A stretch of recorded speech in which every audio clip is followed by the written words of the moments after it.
Welcome to Vietnam.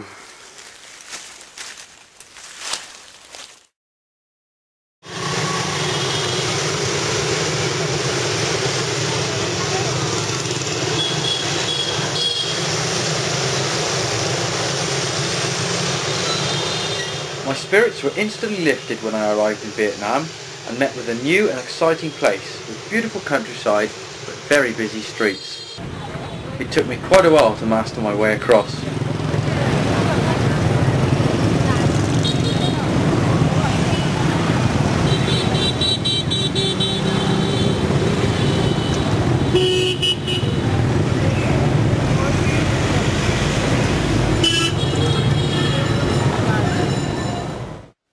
I also got talking to a chap on the plane.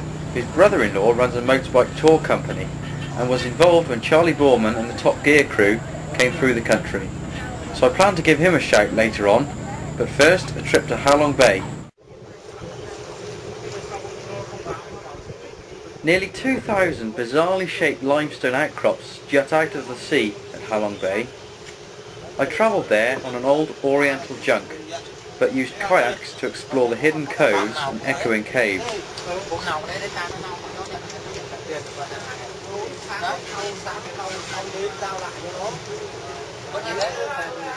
Unfortunately, it turned out to be a bit of a tourist hotspot, but nonetheless a very special place.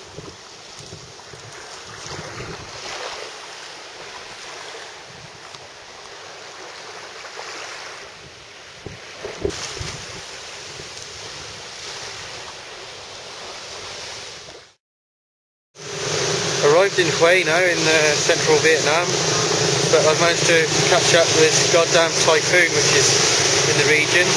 Recently passed through the Philippines and killed a few people, and it's pretty damn wet here, so it's probably going to scupper my motorbike plans because a lot of the mountain roads have been washed away, or so I've heard, and it's going to take them a few weeks to bulldoze them flat again. And the train's been stopped because that runs practically on the coast, and the tide's up a little bit. That's a no-go. So not quite sure what we're going to do yet, but I might hang around and see if it dies off a little bit.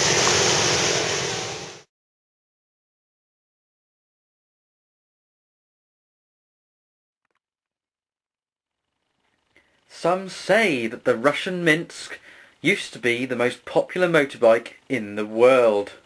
Some say that the Russian Minsk was once so popular that you could find spare parts in the Verge. Some say that the Russian Minsk is so forgiving that you don't even need to use the clutch to change gear. All I know is that without a valid license, I'm taking it for a ride.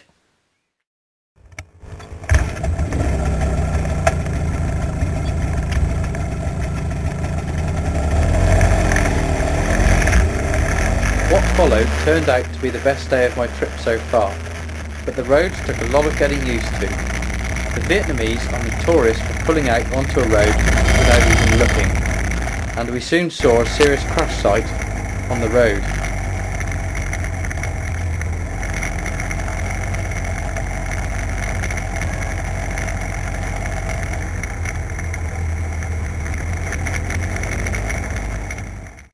Being on a motorbike enabled me to get deeper into the country and off the beaten track to see the real Vietnam. Everything I saw fascinated me, from the beautiful scenery and paddy fields to roadworks and the friendly people going about their daily lives.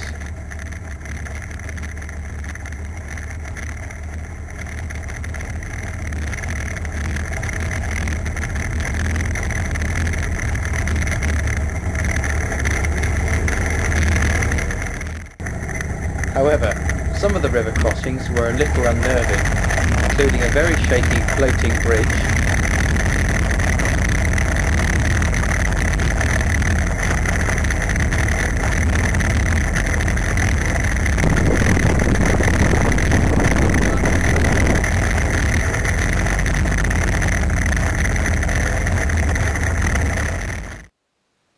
and a ferry only just big enough for the bikes.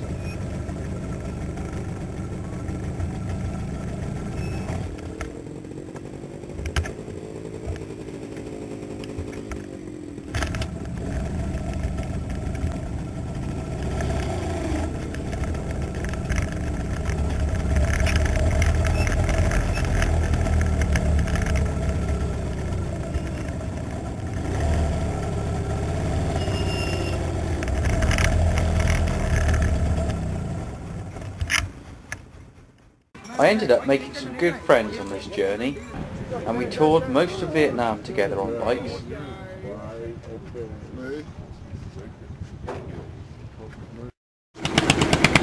The country continued to interest me, in part because it was all totally different to anything I'd seen previously. The floating markets seen here, the culture and the food was so exciting every step of the way, but it was clear the country's history weighs heavy.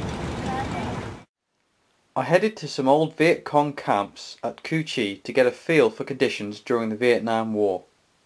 It is estimated that Vietnamese resistance developed an underground network consisting of 250 kilometres of tunnels to keep out of harm's way. That is until the Americans carpet bombed the area.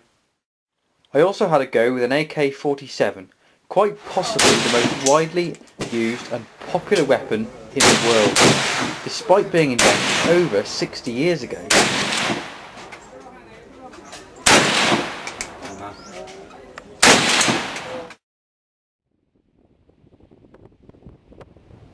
Tourist numbers have been increasing by about 30% annually in Vietnam, but unfortunately this means huge developments are on the horizon. I went to see this resort being built on a beautiful stretch of coastline.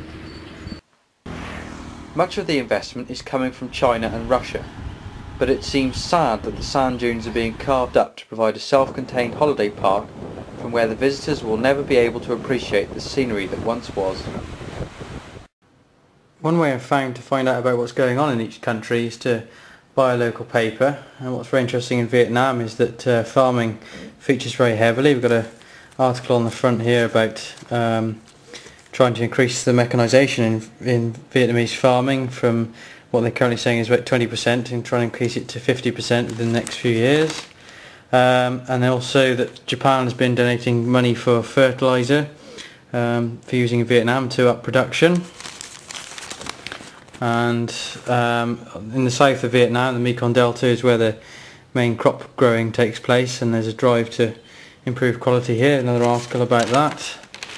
And then another small article here about building another 1,200 bridges in Vietnam to try and improve infrastructure, and then cut back on diseases such as foot and mouth, which is still rife in Vietnam, and other engineering projects which are going on in Hanoi, a resettlement of a large number of people to install a new rail network.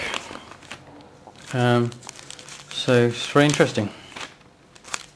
And another article about bringing farming into the climate talks and how it contributes towards climate change and what can be done about that, which is quite positive thinking.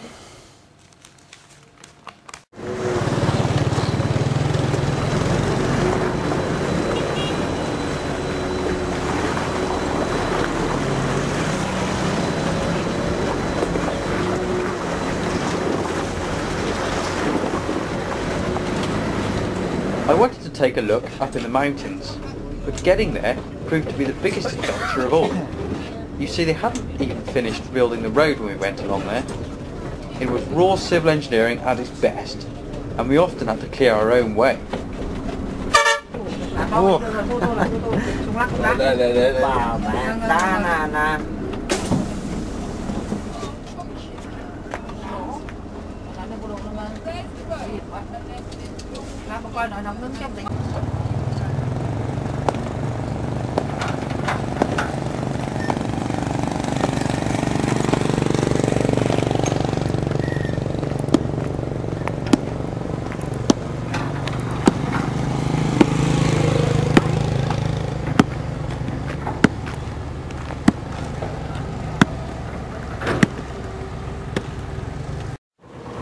Next, it was up the Mekong River to Cambodia.